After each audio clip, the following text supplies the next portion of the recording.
Mike, what's your initial thoughts on having a rematch with the Warriors? A nice Game 7 type of game back here on Tuesday night at the Golden One Center. No, we welcome anybody that's in front of us. We're just excited about an opportunity to play.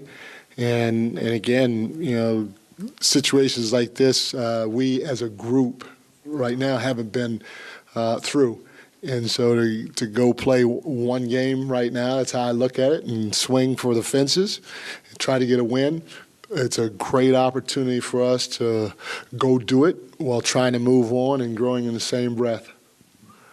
Mike, I guess when it comes to this win tonight, maybe Portland didn't put out the best product to go up against, but how much did you guys kind of need some sort of positive momentum after the last week and a half? A ton. It's always good to get a win, especially when we've had a couple of heartbreak losses like we had in the past week and a half.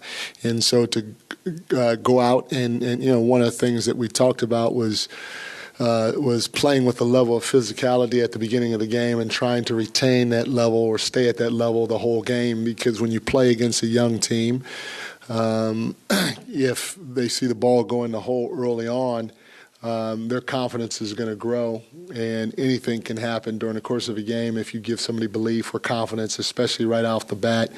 So for us to be able to go take care of business and keep our foot on the gas was much needed. Mike, you've been trying for 2 years to get this team to a certain place defensively. This is probably the first time you're going to see the Warriors since you've kind of made a big step in that direction. How different could that make this matchup with them? And what do you anticipate you guys might be able to pose some different kind of problems for them than you have in the past? Well, we're going to have to defend because they have a lot of firepower offensively, and the firepower offensively has won championships, not the championship, but championships. And so they're used to scoring with the best. They're used to being in pressure situations. And, for us, we can't have the mindset where we're going to go out and score 120, 125 points and think we're going to beat them that way, especially minus Malik and Kevin. So we have to bring a level of physicality to the game on the defense end of the floor, and then try to get easy opportunities in transition by getting stops. And hopefully our defense is to a point where our guys believe in it. I feel they do believe in it, but hopefully we can execute it for as close to 48 minutes as possible. Coach, I don't mean to drag you into a rabbit hole of semantics, but do you consider being in the play-in tournament an accomplishment? I think, anything to get into the postseason is something to be excited about. Now, are we disappointed? Do we prefer to finish first? Hell yeah. Second, yes. Any of that is better than finishing 7th, 8th, 9th, 10th. But for our guys to kind of go through what they went through and fight and continue, because we could have cashed it in a long time ago. And some of our losses down the stretch, they were the good teams, and our guys fought. They never threw the towel in, and it hurts. And I'm glad that it hurts. I'm glad that it bothered us, because that's usually when you grow the most. So anytime you can play after your last regular season game, it's a positive. But again, I'm not trying to say, hey, yes, this is the best thing ever, because we wanted more and we didn't get more. But it's okay. We're on the path or journey that we're on. Let's freaking go get it. Building off that a little bit, Mike, I imagine your opinion is influenced by finishing. Influenced by finishing ninth. But what's your overall opinion of the play-in tournament? It's still relatively new, relatively fresh here in the NBA. Games that didn't exist a handful of years ago now exist and are happening on Tuesday. So, what's your just overall opinion of the play-in tournament being added to the NBA?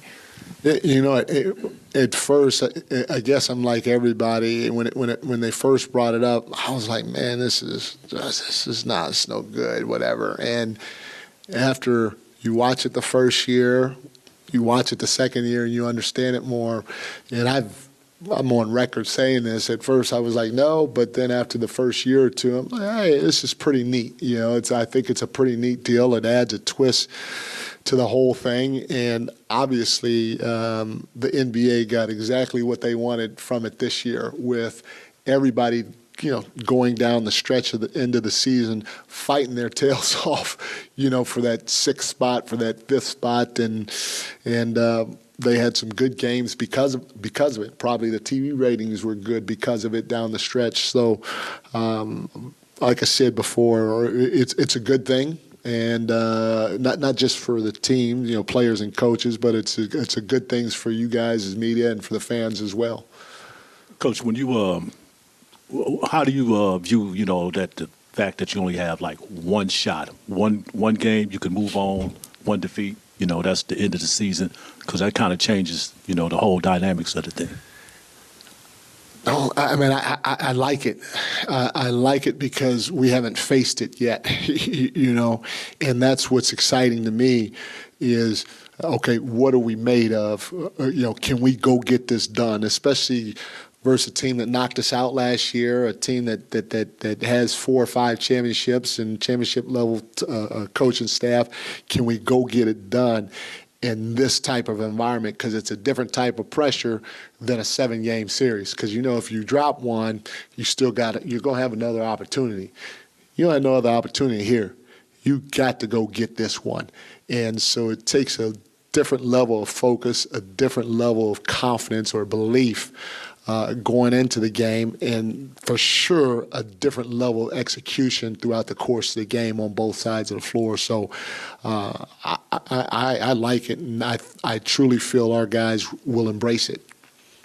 From what you've seen, how different is Golden State with all the young guys they're playing than last time you faced them in the postseason or even earlier this year? I know their record probably doesn't speak of it, but I think they're better because they, for the most part, they have the same guys as they had last year, but their young guys have improved. And they've improved because they've got significant playing time, and so I think they're a better team than last year, based on them still having the same cast. Adding a guy like Chris Paul, who we all know can play the game, and then their young guys getting real game experience throughout the course of the season. Right here. Coach, having a Game 7 experience like you did against the Warriors last year here, does that help at all Tuesday, or just 2 separate years? Everything helps. And, playing in that Game 7, feeling it, it does help to a certain degree, and it helps because as long as you have the same nucleus for the most part, and you got the same coaching staff, anything that you go through, you get to experience growth. It's a little funky, a little different for us. Like Keon didn't experience it last year, and he's a big part of what we're doing. So it'll be great for him and Davion, Keegan to get another crack at it as a second-year player. It's great for all those young guys to get a taste of it, but it does help to a certain degree that we went to Game 7 last year and experienced that for sure. Mike, you just talked about growth there, and you've talked about that a lot during the regular season. What are some things you think you guys have learned this regular season? That's it. That's the end of the question. What have we? Yeah. What are some of the ways your team has grown and things you guys have learned this year? For sure, going through this year has given us a taste of what it means to play, to try to play at a high level, knowing you have expectations not just from yourself, but from the media, from your fans, from the public. Dealing with it can be a roller coaster if you're not used to being in the position of a playoff team and dealing with it in year 2. So I think that's definitely going to help us going forward. Having the next man up mindset based off the injuries, knowing that, hey, this guy goes down like Foxy did and Keon stepped in and we beat a really good Oklahoma City Thunder team here, or on the road, Foxy goes down and we beat a really good Minnesota Timberwolves team in their building. But knowing that injuries should not be a concern, but if we do have injuries, the next guy has to step up and we have to do it collectively. We could be good enough if everybody is connected and buys into the process. We can be good enough to beat anybody. And then the last thing, and obviously I'll have more time to reflect on this as the days go on, but the last thing is understanding that we can win different ways. We don't always have to think we need to go out and make 23s and score 125 points. Sometimes you can get a win if that ball's not going in the hole, and we don't have control over the ball going in the hole all the time. So let's make sure we understand how can we get a win on that given night. And I think our guys have embraced it, and that's what's helped us defensively, because I do think they believe that if we get stops and we win the possession game, we're good enough to give ourselves an opportunity to win against anybody in this league on any given night. Thanks, everyone. Thank you, guys.